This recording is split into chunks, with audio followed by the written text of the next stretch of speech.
അദാനിയുടെ സ്വപ്ന പദ്ധതിയാണ് സതീശൻ കേരളത്തിൽ UDFന്റെ ഒന്നാമത്തെ ബജറ്റിൽ കേരള വികസനത്തിന്റെ ഏറ്റവും പ്രധാനപ്പെട്ട പദ്ധതിയായി മുന്നോട്ട് വെച്ചത് സമുദ്ര മിഷൻ. VD സതീശന്റെ സർക്കാരിന് കീഴിൽ BJP ഭരിക്കുന്ന ഒരു പഞ്ചായത്തിൽ ഓമല്ലൂർ എന്ന് പറയുന്ന ഒരു സ്ഥലത്ത് ഒരു ന്യൂനപക്ഷ വിഭാഗത്തിന്റെ ക്രിസ്ത്യാനികളുടെ ഒരു പ്രാർത്ഥനാ കേന്ദ്രം ആക്രമിക്കുകയാണ്. നാട്ടിൻ്റെ നിയമപാലനം നടത്താൻ കുറ്റവാളികളെയൊക്കെ കൈകാര്യം ചെയ്യാൻ ഞങ്ങൾക്ക് അവകാശമുണ്ട് എന്ന് പറഞ്ഞുകൊണ്ട് ഒരു ന്യൂനപക്ഷ വിഭാഗത്തിൻ്റെ പ്രാർത്ഥനാ കേന്ദ്രത്തിലേക്ക് ഇരച്ചു കയറുന്നത് കേരളത്തിൻ്റെ മതനിരപേക്ഷ പാരമ്പര്യത്തോട് മതനിരപേക്ഷ സംസ്കാരത്തോട് എല്ലാ ചിന്ത കൊണ്ടും കർമ്മം കൊണ്ടും സംഖ്യയായ ഒരാൾ. അയാളാണ് കേരളത്തിലെ ഏറ്റവും പ്രധാനപ്പെട്ട വിജ്ഞാനാർജന മേഖലയായിരിക്കുന്ന ഉന്നത വിദ്യാഭ്യാസ മേഖലയുടെ സെക്രട്ടറി ആയിട്ട് VD സതീശൻ സർക്കാർ നിയമിച്ചിരിക്കുന്നത്. ഈ കാര്യത്തിലൊന്നും നമ്മുടെ കുഞ്ഞാലിക്കുട്ടി സാഹിബിനോ അല്ലെങ്കിൽ മുസ്ലിം ലീഗ് നേതാക്കൾക്കോ പാണക്കാട്ടെ ആത്മീയ ആചാര്യന്മാരായ ലീഗ് നേതാക്കന്മാർക്കോ അഭിപ്രായമില്ല. PMC നടപ്പാക്കാനുള്ള UDF സർക്കാരിൻ്റെ തീരുമാനത്തെ ന്യായീകരിച്ചുകൊണ്ട് ഇടതുപക്ഷം ഒപ്പുവെച്ചതുകൊണ്ട് ഇനി രക്ഷയില്ല. അദ്ദേഹത്തെ ലോസ് ആഞ്ചലസിൽ നിന്ന് ആരോപിച്ചു.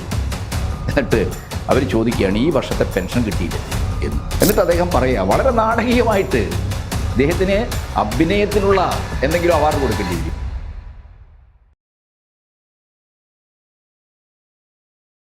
VD സതീശൻ സർക്കാർ അധികാരത്തിൽ വന്നതിന് ശേഷം സംഘപരിവാറിൻ്റെ അജണ്ടയിൽ നിന്നുള്ള അത്യന്തം അപകടകരമായ പ്രവർത്തനങ്ങൾ കേരളീയ സമൂഹത്തിൽ രോക്ഷജനകമാം വിധം ഉയർന്നു വന്നുകൊണ്ടിരിക്കുകയാണ്. കേരളം ഇന്ത്യക്കാകെ മാതൃകയായ കഴിഞ്ഞ ഇടതുപക്ഷ സർക്കാരിൻ്റെ 10 വർഷക്കാലം എന്ന് പറയുന്നത് ഒരൊറ്റ വർഗീയ കലാപം പോലും ഉണ്ടായിട്ടില്ലാത്ത സംസ്ഥാനമാണ് കേരളം. കേരളത്തിൻ്റെ പ്രബുദ്ധത, മതനിരപേക്ഷത, വ്യത്യസ്ത സമുദായ വിഭാഗങ്ങൾ തമ്മിലുള്ള ഹാർദമായ ബന്ധങ്ങളുടെ സൗഹൃദങ്ങളുടെ സാഹചര്യം, ഇതിന് ഭീഷണി ഉയർത്തുന്ന എല്ലാ വർഗീയ ഫാസിസ്റ്റ് നീക്കങ്ങളെയും അതിശക്തമായി പ്രതിരോധിക്കുകയാണ് കേരളത്തിലെ ജനങ്ങളും സർക്കാരും കഴിഞ്ഞ കാലങ്ങളിൽ ചെയ്തത്. എന്നാൽ പതിവ് പോലെ കോൺഗ്രസിന് നേതൃത്വമുള്ള UDF അധികാരത്തിൽ വരുമ്പോൾ സംഘപരിവാർ അതിൻ്റെ എല്ലാ തരത്തിലുമുള്ള വിദ്വേഷ അപരമത ആക്രമണ പരിപാടികൾ സജീവമാക്കുന്നു എന്നുള്ളതാണ് നമ്മുടെ അനുഭവം. ഇന്നലെ നമ്മൾ പത്തനംതിട്ട ജില്ലയിലെ ഓമല്ലൂരിൽ കണ്ടത് എന്താണ്? അവിടെ ഒരു പ്രാർത്ഥനാ കേന്ദ്രം, ലോഹിങ് ഗ്ലോബൽ വർഷിപ്പ് സെൻറ്റർ എന്നാണ് അതിൻ്റെ പേര്. ആ വർഷിപ്പ് സെൻറ്ററിലേക്ക് പ്രാർത്ഥനക്കെത്തിയ വിശ്വാസികൾക്കിടയിലേക്ക്, ആ പ്രാർത്ഥനാ കേന്ദ്രത്തിലേക്ക് BJPക്കാർ ഇരച്ചു കയറുന്നതാണ് നമ്മൾ കണ്ടത്. അവരെന്താ വിളിച്ചു പറഞ്ഞത്? ഇത് ഞങ്ങൾ ഭരിക്കുന്ന പഞ്ചായത്താണ്, ഞങ്ങൾ ഭരിക്കുന്ന ഗുജറാത്തിൽ, ഞങ്ങൾ ഭരിക്കുന്ന UPയിൽ, ഞങ്ങൾ ഭരിക്കുന്ന രാജസ്ഥാനിൽ, ഞങ്ങൾ ഭരിക്കുന്ന സംസ്ഥാനങ്ങളിൽ മുസ്ലിങ്ങൾക്കും ക്രിസ്ത്യാനികൾക്കും ഭരണഘടന അവർക്ക് നൽകുന്ന വിശ്വാസ സ്വാതന്ത്ര്യമനുസരിച്ച് ജീവിക്കാൻ, മതപരമായ വിശ്വാസം, മതപരമായ അനുഷ്ഠാനങ്ങൾ ആചരിക്കാൻ വിശ്വഹിന്ദു പരിഷത്തും RSSും എന്നും സമ്മതിക്കുന്നില്ല. അതിന് സമാനമായ രീതിയിൽ കേരളത്തിൽ VD സതീശൻ്റെ സർക്കാരിന് കീഴിൽ BJP ഭരിക്കുന്ന ഒരു പഞ്ചായത്തിൽ ഓമല്ലൂർ എന്ന് പറയുന്ന ഒരു സ്ഥലത്ത് ഒരു ന്യൂനപക്ഷ വിഭാഗത്തിൻ്റെ ക്രിസ്ത്യാനികളുടെ ഒരു പ്രാർത്ഥനാ കേന്ദ്രം ആക്രമിക്കുകയാണ്. അത് വളരെ വിവാദമായപ്പോൾ ഭക്തർ ഭയവിഹ്വലരായി അതിനെ പ്രതിരോധിക്കാനുള്ള ശ്രമങ്ങളൊക്കെ നടന്നപ്പോൾ എന്താണ് BJP നേതാക്കൾ പറഞ്ഞത്? അത് ന്യായമായിട്ട് പറഞ്ഞത് ആ പ്രാർത്ഥനാ സെൻറ്ററിലെ ഒരു പാസ്റ്റർ, അദ്ദേഹത്തിൻ്റെ പേര് ബിനു വാഴമുട്ടം എന്നൊക്കെയാണ്, അദ്ദേഹത്തിനെതിരായിട്ട് എന്തോ കേസുണ്ട്. ആ പ്രാർത്ഥനാ കേന്ദ്രത്തിൽ അന്തേവാസികൾക്ക് ദുരനുഭവങ്ങളുണ്ട്, അദ്ദേഹത്തിൻ്റെ ഭാഗത്ത് നിന്ന് പീഡനങ്ങളുണ്ട്. തീർച്ചയായിട്ടും അതിൽ നടപടിയെടുക്കുക, അതിനാരും എതിരില്ല. അത് എടുക്കേണ്ടത് ആരാണ്? നടപടി സ്വീകരിക്കേണ്ടത് ആരാണ്? പോലീസാണ്. RSSകാരെ പോലീസാക്കിയോ VD സതീശൻ? ഓമല്ലൂരിലെ ഈ സംഭവം കാണിക്കുന്നത് RSSകാർ നിയമം കയ്യിലെടുക്കുന്നതാണ്, RSSകാർ ക്രമസമാധാന പാലനത്തിനിറങ്ങുന്നതാണ്. തങ്ങൾക്ക് അനഭിമതരായ, തങ്ങൾ ആഭ്യന്തര വിപത്തായി കാണുന്ന ക്രിസ്ത്യൻ സമൂഹത്തിനെതിരായിട്ടുള്ള ഈ ആക്രമണത്തെ നമ്മൾ എങ്ങനെയാണ് കാണേണ്ടത്? വർഷങ്ങൾക്ക് മുമ്പാണല്ലോ ഒഡീഷയിലെ കന്തമാലിൽ ന്യൂനപക്ഷ ക്രൈസ്തവ സമൂഹം ജീവിക്കുന്ന പ്രദേശങ്ങളിൽ ബജ്രംഗ് ദളും VHPയും ഒക്കെ ചേർന്ന് വലിയ രീതിയിലുള്ള ആക്രമണം നടത്തിയത്? ആരാധനാലയങ്ങൾ തകർത്തത്? അടിച്ചോടിക്കുകയായിരുന്നില്ലേ? ജീവനും കൊണ്ട് പലായനം ചെയ്യുകയായിരുന്നില്ലേ ക്രൈസ്തവ മതവിശ്വാസികൾ? അവരെ ആശ്വസിപ്പിച്ചതും പിടിച്ചു നിർത്തിയതും അവർക്ക് അവരുടെ വിശ്വാസമനുസരിച്ച് പ്രാർത്ഥന നടത്താനുള്ള സൗകര്യങ്ങൾ ചെയ്തു കൊടുത്തതും കന്തമലിലെ ഇടതുപക്ഷ പ്രവർത്തകരായിരുന്നു. CPMൻ്റെ അവിടുത്തെ ഓഫീസ് തന്നെ ക്രിസ്ത്യൻ മതവിശ്വാസികൾക്ക് അവരുടെ പ്രാർത്ഥനയ്ക്ക്, അവരുടെ ആരാധനയ്ക്കുള്ള ഇടമായി വിട്ടുകൊടുത്തു. ഇന്ത്യയിലുടനീളം നമ്മളിത് കണ്ടതാണ്. ഈ സമീപ ദിവസങ്ങളിൽ ഛത്തീസ്ഗഡിൽ ക്രൈസ്തവ സമൂഹം അവർ താമസിക്കുന്ന പ്രദേശങ്ങൾ ബജ്രംഗ് ദളിൻ്റെയും VHPയുടെയും ഒക്കെ നേതൃത്വത്തിൽ വലിയ ആൾക്കൂട്ടാക്രമണങ്ങൾ അഴിച്ചുവിടുകയാണ്. അവരുടെ പള്ളികൾ തകർക്കുകയാണ്. ക്രിസ്തുവിൻ്റെയും മഗ്ദലമറിയത്തിൻ്റെയും ഒക്കെ തന്നെ തിരുരൂപങ്ങൾ അടിച്ചു പൊളിക്കുകയാണ്. ഇതൊക്കെ നമ്മൾ മാധ്യമങ്ങളിൽ അതിൻ്റെ ദൃശ്യങ്ങൾ കാണുക, വേദനാകരമായ ദൃശ്യങ്ങൾ കാണുകയാണ്. ഛത്തീസ്ഗഡിൽ ക്രൈസ്തവ സമൂഹം ആദിവാസികളെ മതം മാറ്റുന്നു. അതുകൊണ്ട് VHP എന്താണ് ആദിവാസികൾക്കിടയിൽ മതം മാറ്റം ഒഴിവാക്കാൻ വേണ്ടി ഒരു സംഘടന ഉണ്ടാക്കി. ആ സംഘടന ഒരു ക്രിമിനൽ സംഘടനയാണ്. ആ സംഘടന ഉപയോഗിച്ചുകൊണ്ടാണ് ക്രിസ്ത്യാനികളായ മതവിശ്വാസികളെ വേട്ടയാടിക്കൊണ്ടിരിക്കുന്നത്. നമ്മുടെ രാജ്യത്ത് മതം മാറ്റത്തിന് അവകാശമുണ്ട്. അത് ഭരണഘടനാപരമായ അവകാശമാണ്. ഇഷ്ടമുള്ള മതത്തിൽ വിശ്വസിക്കാനും തങ്ങൾ വിശ്വസിക്കുന്ന മതം ആദരിക്കാനും ആ മതത്തിൽ നിന്ന് തങ്ങൾക്ക് വിശ്വാസമില്ലെങ്കിൽ മറ്റൊരു മതം സ്വീകരിക്കാനുമുള്ള ഭരണഘടനാപരമായ സ്വാതന്ത്ര്യം വ്യക്തികൾക്ക്, പൗരർക്ക് നൽകുന്ന ഒരു രാജ്യമാണ്, ഒരു ഭരണഘടനയുള്ള രാഷ്ട്രമാണ് ഇന്ത്യ എന്നത്. പക്ഷേ RSSകാർ തങ്ങളുടെ ഹിന്ദുത്വ അജണ്ട, ഭൂരിപക്ഷ മതത്തിൻ്റെതായ ഒരു രാഷ്ട്ര രൂപീകരണ അജണ്ട, ആ രാഷ്ട്രത്തിൽ മുസ്ലിങ്ങൾക്കും ക്രിസ്ത്യാനികൾക്കും ഒന്നും പൗരത്വമില്ലെന്ന് ശഠിക്കുന്ന ഒരു അജണ്ട, ആ അജണ്ടയിൽ നിന്നുകൊണ്ടാണ് ആക്രമണം നടത്തുന്നത്. ഇപ്പോൾ VD സതീശൻ എന്ന് പറയുന്ന മുഖ്യമന്ത്രി, അദ്ദേഹം BJPയുമായിട്ടുള്ള ഒളിഞ്ഞും തെളിഞ്ഞുമുള്ള ബാന്ധവത്തിൻ്റെ അടിസ്ഥാനത്തിലാണ് 102 സീറ്റ് വാങ്ങി കേരളത്തിൽ മുഖ്യമന്ത്രിയായത്. ഡീലാണ്, BJP ഡീലുമായി ബന്ധപ്പെട്ടാണ് കാര്യങ്ങൾ നടക്കുന്നത്. പത്തനംതിട്ട ജില്ലയുടെ ചരിത്രം പരിശോധിക്കുന്ന നമുക്കറിയാം. AK ആന്റണി 2001 കേരളത്തിൻ്റെ മുഖ്യമന്ത്രിയായിരിക്കുമ്പോൾ ലോകപ്രശസ്തമായ മാരാമൺ കൺവെൻഷൻ, ലോകം ശ്രദ്ധിക്കുന്ന, ലോകത്തിൻ്റെ പല ഭാഗങ്ങളിൽ നിന്നും ക്രൈസ്തവ മതവിശ്വാസികൾ വന്നു ചേരുന്ന കൺവെൻഷനാണ് മാരാമൺ കൺവെൻഷൻ എന്ന് പറയുന്നത്. ആ മാരാമൺ കൺവെൻഷൻ്റെ പന്തലിലേക്ക് RSSകാർ, വിശ്വ ഹിന്ദു പരിഷത്തുകാർ, ഹിന്ദു ഐക്യവേദിക്കാർ വലിയ മാർച്ച് നടത്തുന്ന അനുഭവങ്ങളുണ്ടായി. അതിനെയൊക്കെ കേരളം പോലുള്ളൊരു സമൂഹത്തിൻ്റെ മതനിരപേക്ഷതയുടെ കാവലായിക്കൊണ്ട് പ്രതിരോധിച്ചത് ഇടതുപക്ഷ മതനിരപേക്ഷ പ്രസ്ഥാനങ്ങളാണ്. പ്രത്യേകിച്ച് DYFI ഉൾപ്പെടെയുള്ള സംഘടനകൾ ഈ ഹിന്ദു ഐക്യവേദിയുടെയൊക്കെ തന്നെ മാരാമൺ കൺവെൻഷനെതിരായിട്ടുള്ള നീക്കങ്ങളെ തടഞ്ഞു, രംഗത്ത് വന്ന് തടഞ്ഞു. എത്രയോ അനുഭവങ്ങൾ നമ്മുടെ മുമ്പിലുണ്ട്. മദർ തെരേസയുടെ അനുയായികളായിട്ടുള്ള മിഷൻ പ്രവർത്തകർക്ക് ഈ കോഴിക്കോട് ജില്ലയിൽ പോലും ഒളവണ്ണയിലെ കോളനികളിൽ അവർ പാവപ്പെട്ടവരായ മനുഷ്യർക്ക് അവരുടെ ജീവകാരുണ്യ പ്രവർത്തനത്തിൻ്റെ ഭാഗമായിട്ട് ഭക്ഷണം എത്തിച്ചു കൊടുക്കാൻ ശ്രമിച്ചപ്പോൾ അവരെ അതുപോലുള്ള ഈ പട്ടികജാതി വിഭാഗങ്ങൾ താമസിക്കുന്ന മേഖലകളിൽ സംഘപരിവാറിൻ്റെ ആളുകൾ ചെന്നിട്ടാണ് ആക്രമിച്ചത്. മനുഷ്യരെ സ്നേഹിക്കുകയും അവർക്ക് സഹായങ്ങൾ എത്തിച്ചു കൊടുക്കുകയും ചെയ്യുക എന്നത് ദൈവത്തിൻ്റെ വഴിയാണെന്ന് ചിന്തിച്ച പാവപ്പെട്ട ഈ മദർ തെരേസയുടെ സഭാവിശ്വാസികളായ കന്യാസ്ത്രീകളെ ഈ കോഴിക്കോട് ആക്രമിച്ചത് നമ്മൾ കണ്ടതാണ്. അതെല്ലാം സംഭവിച്ചത് ഈ നാട് കോൺഗ്രസ് ഭരിക്കുന്ന സമയത്താണ്. ഇടതുപക്ഷം ഭരിക്കുന്ന, മതനിരപേക്ഷതയ്ക്ക് കാവലാളായി നിൽക്കുന്ന ഒരു രാഷ്ട്രീയം കേരളത്തിൽ അധികാരത്തിലിരിക്കുന്ന ഒരു സമയത്തും ഇതുപോലുള്ള സംഭവങ്ങൾ ഉണ്ടായിട്ടില്ല. അതുകൊണ്ട് പത്തനംതിട്ട സംഭവത്തെ ഒരൊറ്റപ്പെട്ട സംഭവമായി, ഓമല്ലൂരിൽ ക്രിസ്ത്യൻ മതവിശ്വാസികളുടെ പ്രാർത്ഥനാ കേന്ദ്രം ആക്രമിക്കപ്പെട്ട സംഭവത്തെ ഒരൊറ്റപ്പെട്ട സംഭവമായി കാണരുത്. അതിനെ അത്തരം ആക്രമണങ്ങളെ ഒന്ന് പരിമിതപ്പെടുത്തി കാണാൻ, അതിനെ ലഘൂകരിച്ച് കാണാൻ വേണ്ടിയിട്ട് അവിടുത്തെ പാസ്റ്റർ ചില ക്രിമിനൽ പ്രവർത്തനങ്ങൾ നടത്തിയിട്ടുണ്ട് എന്ന ന്യായം പറയുന്നത് ഒരിക്കലും അംഗീകരിക്കാനാവില്ല. പാസ്റ്റർ ക്രിമിനൽ പ്രവർത്തനം നടത്തിയിട്ടുണ്ടെങ്കിൽ പാസ്റ്റർക്കെതിരായിട്ട് പോലീസ് കേസെടുക്കണം, നടപടി സ്വീകരിക്കണം. അക്കാര്യത്തിൽ ആർക്കും അഭിപ്രായ വ്യത്യാസമില്ല. പക്ഷേ RSSകാർ നാട്ടിൻ്റെ നിയമപാലനം നടത്താൻ, കുറ്റവാളികളെയൊക്കെ കൈകാര്യം ചെയ്യാൻ ഞങ്ങൾക്ക് അവകാശമുണ്ട് എന്ന് പറഞ്ഞുകൊണ്ട് ഒരു ന്യൂനപക്ഷ വിഭാഗത്തിൻ്റെ പ്രാർത്ഥനാ കേന്ദ്രത്തിലേക്ക് ഇരച്ചു കയറുന്നത് കേരളത്തിൻ്റെ മതനിരപേക്ഷ പാരമ്പര്യത്തോട്, മതനിരപേക്ഷ സംസ്കാരത്തോട്, എല്ലാ മതത്തിലും വിശ്വാസത്തിലും പെട്ട ജനതകൾ ഒന്നിച്ചു കഴിയുന്ന, സൗഹാർദ്ദപൂർണ്ണം കഴിയുന്ന കേരളത്തിൻ്റെ സംസ്കാരത്തിനോടുള്ള വെല്ലുവിളിയാണ് ഇത് നമ്മൾ തിരിച്ചറിയണം. BJPക്ക് അവർക്ക് അധികാരം കിട്ടിയതുപോലെയാണ്. ജനങ്ങൾ തിരഞ്ഞെടുത്തത് കോൺഗ്രസിനെയും UDFനെയും ആണെങ്കിലും ഭരിക്കുന്നത് BJP ആണ്.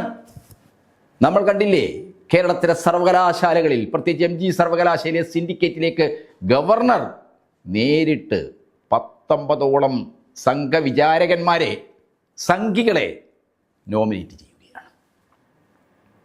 ഗവർണർ, ഉന്നത വിദ്യാഭ്യാസ വകുപ്പ് സെക്രട്ടറി മിസ്റ്റർ B. അശോക്, അദ്ദേഹത്തിൻ്റെ കർമ്മം കൊണ്ട് തന്നെ താനൊരു സംഖ്യയാണെന്ന് നേരത്തെ തന്നെ തെളിയിച്ചിട്ടുള്ള ആളാണ്. ചിന്ത കൊണ്ടും കർമ്മം കൊണ്ടും സംഖ്യയായ ഒരാൾ, അയാളാണ് കേരളത്തിലെ ഏറ്റവും പ്രധാനപ്പെട്ട വിജ്ഞാനാർജന മേഖലയായിരിക്കുന്ന ഉന്നത വിദ്യാഭ്യാസ മേഖലയുടെ സെക്രട്ടറിയായിട്ട് VD സതീശൻ സർക്കാർ നിയമിച്ചിരിക്കുന്നത്. ഈ കാര്യത്തിലൊന്നും നമ്മുടെ കുഞ്ഞാലിക്കുട്ടി സാഹിബിനോ അല്ലെങ്കിൽ മുസ്ലിം ലീഗ് നേതാക്കൾക്കോ പാണക്കാട്ടെ ആത്മീയ ആചാര്യന്മാരായ ലീഗ് നേതാക്കന്മാർക്കോ അഭിപ്രായമില്ല. അവർ കുറ്റകരമായ, അപരാധപൂർണമായ മൗനം പാലിക്കുകയാണ്. സംഘപരിവാറിൻ്റെ വിചാരകനായ, സംഘപരിവാറിൻ്റെ ആശയങ്ങളെ പിന്തുണക്കുന്ന, അതിനുവേണ്ടി പരസ്യമായി ലേഖനങ്ങൾ എഴുതുന്ന ഒരാളാണ് B. അശോക് എന്ന് പറയുന്ന IAS-കാരൻ. അദ്ദേഹത്തിൻ്റെ പിണറായി സർക്കാരിനുള്ള എതിർപ്പൊക്കെ കമ്മ്യൂണിസ്റ്റ് വിരുദ്ധതയിൽ നിന്ന്, RSSൻ്റെ കമ്മ്യൂണിസ്റ്റ് വിരുദ്ധതയിൽ നിന്ന് ഉയർന്നു വന്നതാണെന്ന് മനസ്സിലാക്കാനുള്ള സാമാന്യ ബോധം പോലും CPM വിരോധം കൊണ്ട്, ഇടതുപക്ഷ വിരോധം കൊണ്ട് നമ്മുടെ നാട്ടിലെ കോൺഗ്രസ്സുകാർക്കും നമ്മുടെ നാട്ടിലെ ലീഗുകാർക്കും ഇല്ലാതായിപ്പോയി എന്ന ഖേദകരമായ, വളരെ അപമാനകരമായ അവസ്ഥയാണ് ഉള്ളത്. ആ B. അശോകനെയാണ് ഉന്നത വിദ്യാഭ്യാസ മേഖലയുടെ, കേരളത്തിലെ ഉന്നത വിദ്യാഭ്യാസ സെക്രട്ടറിയായിട്ട് VD സതീശൻ സർക്കാർ നിയമിച്ചിരിക്കുന്നത്. എന്തായിരുന്നു തെരഞ്ഞെടുപ്പ് കാലത്ത് പിണറായി സർക്കാരിന്, ഇടതുപക്ഷ സർക്കാരിനെതിരായിട്ട് ഇവർ RSSൻ്റെ അജണ്ട നടപ്പാക്കുകയാണ്. അതിൻ്റെ ഭാഗമായിട്ടാണ് PM ശ്രീ ഉയർത്തിയത്.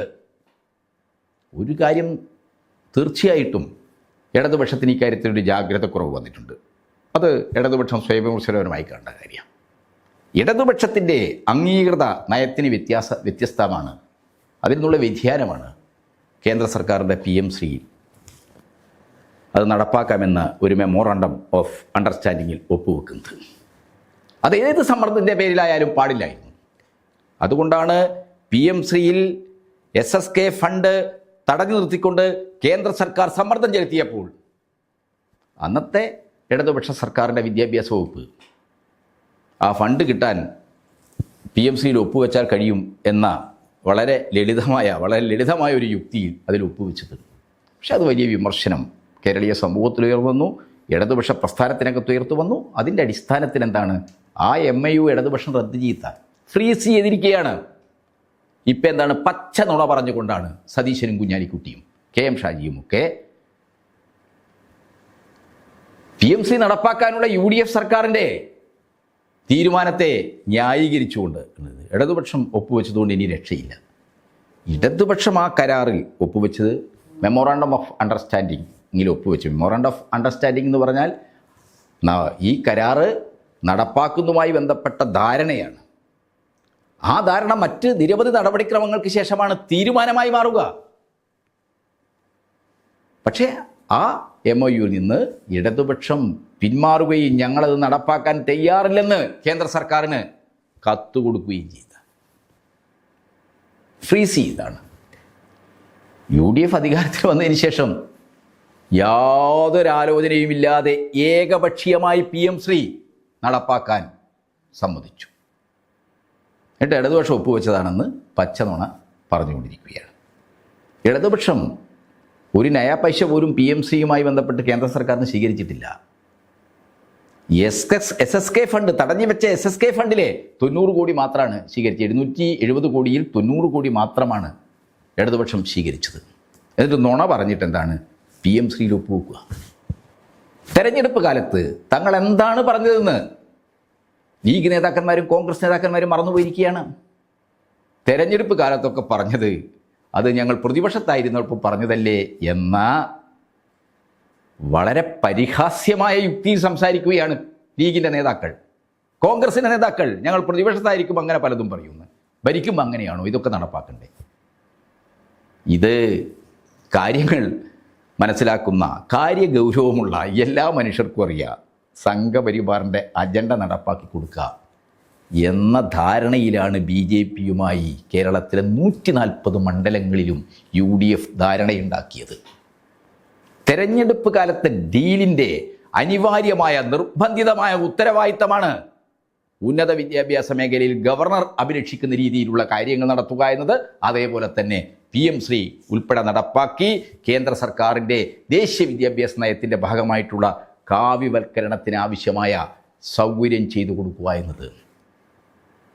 ഇതൊരു കീറ പ്രശ്നമൊന്നുമല്ല, കീറ മുട്ടിയായ പ്രശ്നമൊന്നുമല്ല. നമുക്കെല്ലാവർക്കും അറിയാം, കോൺഗ്രസ് ഭരിക്കുന്ന എല്ലാ സംസ്ഥാനങ്ങളിലും അവർ അധികാരത്തിലുള്ളപ്പോൾ, രാജസ്ഥാനിൽ അശോക് ഗെഹ്ലോട്ട് മുഖ്യമന്ത്രിയായ സമയത്താണ്, ഇന്ത്യയിൽ PM ശ്രീ ഒപ്പിട്ട ആദ്യ സംസ്ഥാനങ്ങളിൽ ഒന്നാണ് രാജസ്ഥാൻ.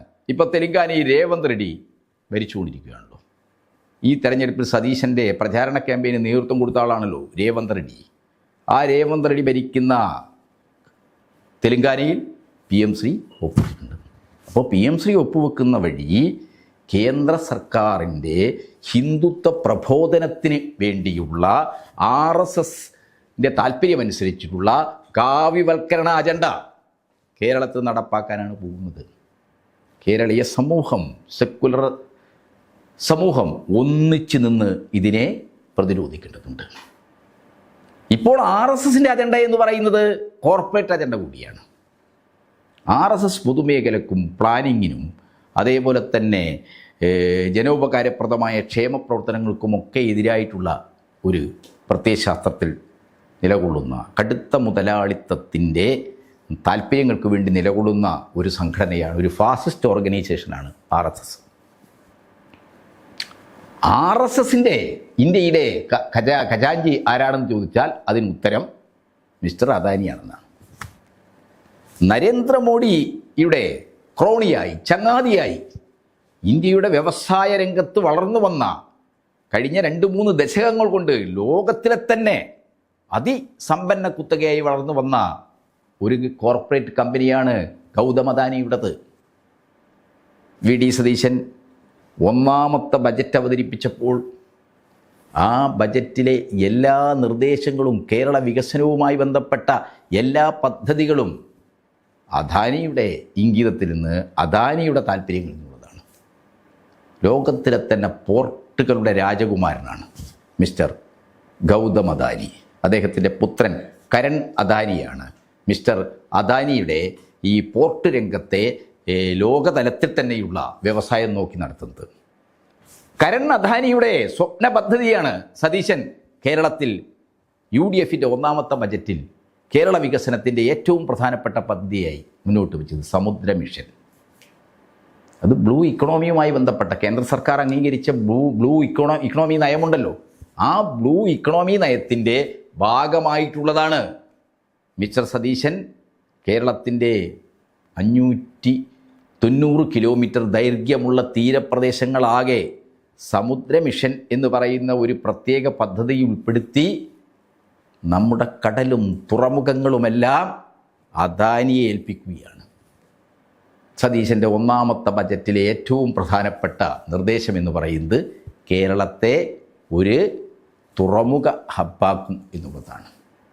അപ്പോൾ പോർട്ടുകളുടെ രാജകുമാരന് ഇവിടുത്തെ UDFകാർ നിലപാടുകളുടെ രാജകുമാരനായി, ഇവിടുത്തെ UDF അനുകൂല മാധ്യമങ്ങൾ നിലപാടുകളുടെ രാജകുമാരനായിട്ട് നിർമ്മിച്ചെടുത്ത ഈ VD സതീശൻ പോർട്ടുകളുടെ രാജകുമാരന്, ഇന്ത്യയിലെ ഏറ്റവും വലിയ കോർപ്പറേറ്റ് ഭീമനായിട്ടുള്ള അദാനിക്ക് കേരളത്തിൻ്റെ കടലും തീരവും അടിയറവെക്കുകയാണ്. ഇന്ന് ലോകോത്തരമായ, അത് ഫോസിൽ ഇന്ധനങ്ങളായാലും മിനറൽസ് ആയാലും, ഈ 2 രംഗത്തും ലോകോത്തരമായ ഖനന വ്യവസായ സംവിധാനങ്ങളുള്ള ആളാണ് ഈ അദാനി എന്ന് പറയുന്നത്. നമ്മുടെ അയൽ രാജ്യമായ മ്യാൻമർ ഉൾപ്പെടെയുള്ള രാജ്യങ്ങളിൽ അദാനിക്ക് ഖനന വ്യവസായമുണ്ട്. കൽക്കരി രംഗത്ത് അദ്ദേഹം ഓസ്ട്രേലിയയുമായിട്ട് കൊളാബറേറ്റ് ചെയ്തിട്ടുള്ള ഖനന വ്യവസായങ്ങളുണ്ട്. അദ്ദേഹത്തിന് നമ്മുടെ അപൂർവ ധാതു ആയിട്ടുള്ള റെയർ എർത്ത്സ് എന്ന് നമ്മൾ പറയുന്ന ഈ കരിമണൽ മേഖല അദ്ദേഹത്തിന് വിട്ടുകൊടുക്കാനുള്ള തീരുമാനമാണ്.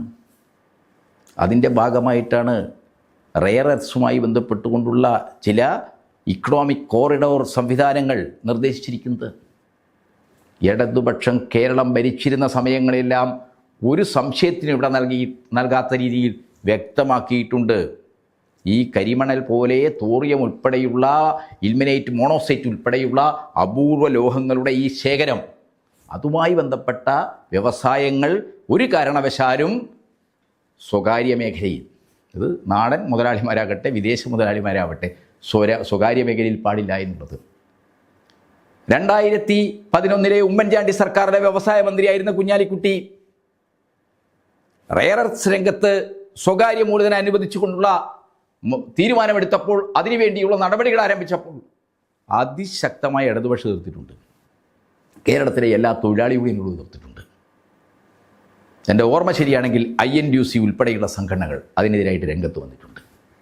അങ്ങനെയാണ് ഉമ്മൻചാണ്ടി സർക്കാരിന് റെയർ എർത്ത്സ് രംഗത്ത്, കരിമണൽ ഖനന രംഗത്ത് സ്വകാര്യ സംരംഭങ്ങൾ തുടങ്ങാനുള്ള തീരുമാനത്തിൽ നിന്ന് പുറകോട്ട് പോകേണ്ടി വന്നത്. ഇടതുപക്ഷം കേരളം ഭരിക്കുമ്പോൾ അതിൻ്റെ ബജറ്റ് നിർദ്ദേശമായി അത് മുന്നോട്ട് വെച്ചതാണ്. ഇടതുപക്ഷത്തിൻ്റെ അവസാനത്തെ ബജറ്റിലെ ഏറ്റവും പ്രധാനപ്പെട്ട നിർദ്ദേശം എന്താണ്? റെയർ എർത്ത്സ് രംഗത്ത് സർക്കാർ പൊതുമേഖല വ്യവസായങ്ങൾ തുടങ്ങുന്നതിനെ, മൂല്യവർദ്ധന ഉൽപ്പന്നങ്ങൾ ഉണ്ടാക്കുന്നതിനെ കുറിച്ചുള്ള നിർദ്ദേശം. ഇതിനെ മുഴുവൻ തട്ടിമാറ്റി കേരളത്തിൻ്റെ അപൂർവ ധാതു വിഭവങ്ങൾ, കരിമണൽ ഉൾപ്പെടെയുള്ള മേഖല അദാനിക്ക് സമ്മാനിക്കാനുള്ള തീരുമാനമാണ്, നിർദ്ദേശമാണ് ബജറ്റിലൂടെ മുന്നോട്ട് വന്നിരിക്കുന്നത്. തിരുവനന്തപുരം എയർപോർട്ട് ഓൾറെഡി അദാനിയുടേതായി. അവശേഷിക്കുന്ന കരിപ്പൂര്, നെടുമ്പാശ്ശേരി, ഈ എയർപോർട്ടുകളെല്ലാം അദാനി ഏൽപ്പിക്കാനുള്ള നീക്കമാണ്. അങ്ങനെ വരുമ്പോൾ കേരളം അദാനിയുടെ ഉടമസ്ഥതയിലുള്ള ഒരു ഏവിയേഷൻ ഹബ്ബായിട്ട് മാറും എന്നുള്ളതാണ്. ഇങ്ങനെ കോർപ്പറേറ്റ് അനുകൂലമായ കേന്ദ്രത്തിൽ BJP അംഗീകരിച്ചിരിക്കുന്ന ഖനന നയത്തിൻ്റെ, BJP മുന്നോട്ട് വച്ചിരിക്കുന്ന ഈ ആണവോർജ നയത്തിൻ്റെ അപൂർവ ധാതു വിഭവങ്ങൾ കൈകാര്യം ചെയ്യുന്നതുമായി ബന്ധപ്പെട്ട് കോർപ്പറേറ്റ് അനുകൂലമായി BJP കൊണ്ടുവന്നിരിക്കുന്ന കേന്ദ്ര നയങ്ങൾക്കനുസൃതമായ രീതിയിലുള്ള കടുത്ത സ്വകാര്യവൽക്കരണത്തിൻ്റെ കരുതൽ രേഖ പോലെയാണ് മിസ്റ്റർ സതീശൻ്റെ ഒന്നാം ബജറ്റ് വന്നിരിക്കുന്നത്. ഈ ബജറ്റിൽ പാവപ്പെട്ടവർക്ക് എന്തെങ്കിലും ഉണ്ടോ? ഇപ്പം ഇന്ന് നിയമസഭയിൽ, ഞാൻ ഈ പരിപാടിക്ക് വരുന്നതിന് മുമ്പ് നിയമസഭയിൽ VD സതീശൻ പറഞ്ഞത്, ക്ഷേമ പെൻഷനുമായി ബന്ധപ്പെട്ട ഒരു ചർച്ചയിൽ VD സതീശൻ പറഞ്ഞത്, ഇദ്ദേഹത്തെ വളരെ നാടകീയമാണ് ഇദ്ദേഹം കാര്യങ്ങൾ അവതരിപ്പിക്കുക. നമ്മുടെ മാധ്യമരംഗത്തെ ചില ലിബറൽ ബുദ്ധിജീവികളൊക്കെ ഇയാളെ ഭയങ്കര കമ്മ്യൂണിക്കേഷൻ സ്കില്ലുള്ള ആളായിട്ടൊക്കെയാണ് അവതരിപ്പിക്കുന്നത്. അങ്ങനെ അദ്ദേഹത്തിനൊരു പരിവേഷം കൊടുക്കുകയാണ്. ഈ നിയമസഭയിൽ അദ്ദേഹം പറഞ്ഞത് എന്താ? ഈ ഏതാനും മണിക്കൂറുകൾ മുമ്പ് അദ്ദേഹം പറഞ്ഞത്, അദ്ദേഹത്തെ ലോസ് ആഞ്ചലസിൽ നിന്ന് ആരോ വിളിച്ചു വരും, എന്നിട്ട് അവർ ചോദിക്കുകയാണ് ഈ വർഷത്തെ പെൻഷൻ കിട്ടിയില്ലല്ലോ എന്ന്. എന്നിട്ട് അദ്ദേഹം പറയുക, വളരെ നാടകീയമായിട്ട് അദ്ദേഹത്തിന് അഭിനയത്തിനുള്ള എന്തെങ്കിലും അവാർഡ് കൊടുക്കേണ്ടി വരും. ഇത് വളരെ നാടകീയമായിട്ട് പറയുകയാണ്, ലോസ് ആഞ്ചലസിലൊക്കെ കഴിയുന്ന ആൾക്കാർ പെൻഷൻ വാങ്ങിക്കുക, അതുകൊണ്ട് പുനഃപരിശോധിക്കണം. ആ സമയത്ത് തന്നെ പ്രതിപക്ഷ നേതാവ് എണീറ്റ് നിന്ന് പറഞ്ഞു, CM എന്താ മനസ്സിലാക്കിയിരിക്കുന്നത്? മക്കൾ ലോസ് ആഞ്ചലസിലുണ്ടാവും, അവരെ കാണാനോ അവരാവശ്യപ്പെട്ടത് പ്രകാരമോ ഏതാനും ദിവസങ്ങൾ ഇവിടുന്ന് ദരിദ്ര സാഹചര്യത്തിൽ മക്കളുടെ കാര്യമായ സംരക്ഷണവും സഹായവും ഇല്ലാത്ത അമ്മമാരും അച്ഛന്മാരും ഒക്കെ എന്താണ് ലോസ് ആഞ്ചലസ് പോകും. അപ്പോൾ ഇങ്ങനെയാണോ കാര്യങ്ങൾ കാണേണ്ടത്? കൃത്യമായ വ്യവസ്ഥകളുടെ അടിസ്ഥാനത്തിലാണ് 62 ലക്ഷം പേർക്ക് കേരളം സാമൂഹ്യ സുരക്ഷാ പെൻഷൻ അംഗീകരിച്ചത്. ആ സാമൂഹ്യ സുരക്ഷാ പെൻഷനോട്, വെൽഫെയർ സ്കീമുകളോട് പ്രത്യയശാസ്ത്രപരമായി തന്നെ എതിർപ്പുള്ള നവലിബറലിസത്തിൻ്റെ, ഈ നവ ഉദാരവൽക്കരണ നയത്തിൻ്റെ വളരെ വളരെ അപകടകരമായ രാഷ്ട്രീയ പദ്ധതിയിൽ നിന്നാണ് കോൺഗ്രസ് BJP പോലെ തന്നെ പ്രവർത്തിക്കുന്നത്. ഇത്തരത്തിലുള്ള സാമൂഹ്യ സുരക്ഷാ പദ്ധതികളൊന്നും വേണ്ട എന്ന, ഉൽപ്പാദന മണ്ഡലത്തിൽ മാത്രം നിക്ഷേപിച്ചാൽ മതി, അത് സർക്കാർ നിക്ഷേപിക്കേണ്ട, ഉൽപ്പാദനപരമായ എല്ലാ മേഖലകളിലും എന്താണ് അദാനി നിക്ഷേപിക്കും, കോർപ്പറേറ്റുകൾ നിക്ഷേപിക്കും. ഇതാണ് കോൺഗ്രസിൻ്റെ നയം. ഇത് തിരിച്ചറിയേണ്ടതുണ്ട്. നമ്മുടെ സാമൂഹ്യ ജീവിതത്തിൻ്റെ എല്ലാ മണ്ഡലങ്ങളിലും. ഇപ്പോൾ കേരളത്തിലെ പൊതുവിദ്യാഭ്യാസം ശക്തിപ്പെടുത്തുന്നതുമായി ബന്ധപ്പെട്ട് ഈ ബജറ്റിൽ എന്താണുള്ളത്? കഴിഞ്ഞ ഇടതുപക്ഷത്തിൻ്റെ അവസാനത്തെ ബജറ്റിൽ സർക്കാർ ആശുപത്രികൾക്ക്, സർക്കാർ ചികിത്സാ മേഖലയ്ക്ക് 1740 കോടി റുപ്യ നീക്കിവെച്ചത്. ഇപ്പോൾ കോവിഡ് ഉൾപ്പെടെ, ഡെങ്കി ഉൾപ്പെടെ, മസ്തിഷ്ക ജ്വരം ഉൾപ്പെടെയുള്ള കോവിഡ് അല്ല, നിപ്പ ഉൾപ്പെടെയുള്ള നമുക്ക് നിയന്ത്രിക്കാൻ തന്നെ ബുദ്ധിമുട്ടുള്ള നിരവധിയായ സാംക്രമിക രോഗങ്ങൾ, പകർച്ചപ്പനി, കേരളത്തെ വലിയ രീതിയിൽ വേട്ടയാടുക, വലിയ രീതിയിൽ ആരോഗ്യരംഗം ഒരു പ്രക്ഷുബ്ധമായ അവസ്ഥയിലൂടെയാണ് കടന്നു പോകുന്നത്. ആ സമയത്ത് മിസ്റ്റർ സതീശൻ്റെ ഒന്നാമത്തെ ബജറ്റിൽ അദ്ദേഹം നീക്കി വെച്ചിരിക്കുന്നത് 700 കോടി രൂപയാണ്. കഴിഞ്ഞ ഇടതുപക്ഷ സർക്കാരിൻ്റെ ബജറ്റിൽ 1740 കോടി രൂപയാണ് നീക്കിവെച്ചത്. എന്താ അതിൻ്റെ അർത്ഥമെന്നോ?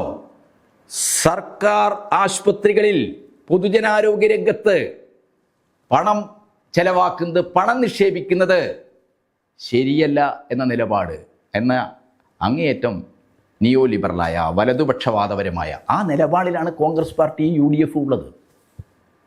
പൊതുവിദ്യാഭ്യാസത്തെ തകർക്കും. എന്താ സംഭവിക്കാൻ പോകുന്നത്? ഇവിടെ അൺഎയ്ഡഡ് ഇംഗ്ലീഷ് മീഡിയം സ്കൂളുകൾ, അൺഎയ്ഡഡ് ഇംഗ്ലീഷ് മീഡിയം സ്കൂൾ വന്നു കഴിഞ്ഞാൽ പിന്നെ അത് വ്യാപകമായി കഴിഞ്ഞാൽ പിന്നെ ഈ PMC നമ്മൾ ചർച്ച ചെയ്യേണ്ട. സെൻട്രൽ സിലബസ് അനുസരിച്ചുള്ള CBSE ഉൾപ്പെടെയുള്ള സിലബസുകളിൽ എന്താണ് PMC പറയുന്ന രീതിയിൽ NCERT തയ്യാറാക്കിയിട്ടുള്ള പാഠഭാഗങ്ങളാണ് കുട്ടികളെ പഠിപ്പിക്കുന്നത്. 10ലും 11ലും 12ലും ഒക്കെ പഠിപ്പിക്കുന്നത്. അക്ബറില്ല, മുഗള ചരിത്രമില്ല, ഗാന്ധിവധമില്ല. കുട്ടികളെ RSS ആഗ്രഹിക്കുന്ന രീതിയിൽ ഇന്ത്യയുടെ പൗരാണിക ഇതിഹാസങ്ങളും മിത്തുകളുമൊക്കെ ചരിത്രവും ശാസ്ത്രവും ഒക്കെ ആയിട്ട് പഠിപ്പിക്കുകയാണ് PMC വഴി. അതേ കാര്യങ്ങൾ തന്നെയാണ് NCERT CBSEക്കൊക്കെ വേണ്ടി തയ്യാറാക്കിയിരിക്കുന്ന പാഠപുസ്തകങ്ങൾ വഴി ഇന്ത്യയിൽ സംഭവിച്ചുകൊണ്ടിരിക്കുന്നത്. പൊതുവിദ്യാഭ്യാസത്തെ, സർക്കാർ എയ്ഡഡ് സ്കൂളുകളെ തകർത്തുകൊണ്ട് അൺഎയ്ഡഡ് ഇംഗ്ലീഷ് മീഡിയം മേഖലയ്ക്ക് ഊന്നൽ നൽകുന്ന നയമാണ് ഈ ബജറ്റിലൂടെയും പുറത്തു വരുന്നത്.